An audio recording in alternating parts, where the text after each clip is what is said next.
What do you think of these poll numbers showing Trump, despite the fact that he's going through a criminal trial right now, he's either beating or tied, effectively tied with Biden in several of these key swing states? Well, they do bend the mind to some degree. And if you're in the Biden campaign, it's obviously not what you want to see.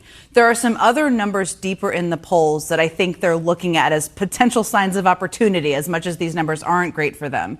One of them is 20% of people in this poll said they blamed Biden more for Roe being overturned than Trump. That's obviously not factual. So for them, maybe that means you need to do more on abortion access, do more, put more money into that, elevate that as an issue. It also shows that there are people who should be Biden voters or have been Biden voters in the past, meaning they agree with him on issues, who just haven't decided that they're going to turn out and vote. That is a challenge, but it's also a place where they can make up some ground. You know, it's interesting because Biden, compared to 4 years ago, Biden is losing support among Black, Hispanic, young voters, especially when it comes to the economy. Yeah. Even though the economy is doing better. Why is that?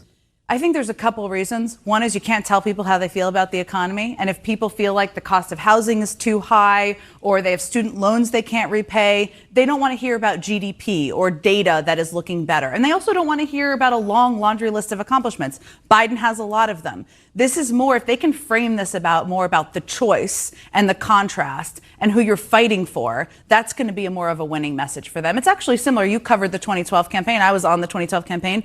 It's kind of similar to what Barack Obama did at that time, right? The economy was still recovering. His message was basically, I'm going to fight for you. Mitt Romney is not going to fight for you. Give me 4 more years. That's what their message needs to be. What is President Biden doing wrong right now to talk to the American people and convince them to vote for him? I don't know if it's anything wrong as much as it's something you got to do more of. The Howard Stern interview was a good example. It reached a broader group of people who aren't clicking on whitehouse.gov. More contrast events where you can really remind people what the choice is. Those, I think, are two good areas for them to continue to focus on.